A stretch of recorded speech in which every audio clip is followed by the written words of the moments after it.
Oke, jadi malam hari ini, tepatnya malam Jumat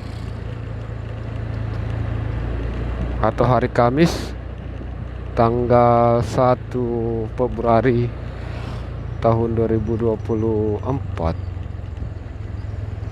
kita dapat orderan di pelosok Kabupaten Maros. Kita dapat orderan di depan Moncolloe, tepatnya di Sate Madura Pak Abu, depan Polsek Moncolloe. Nah, di sini dia. Kita cari-cari penjualnya di sekitar mana.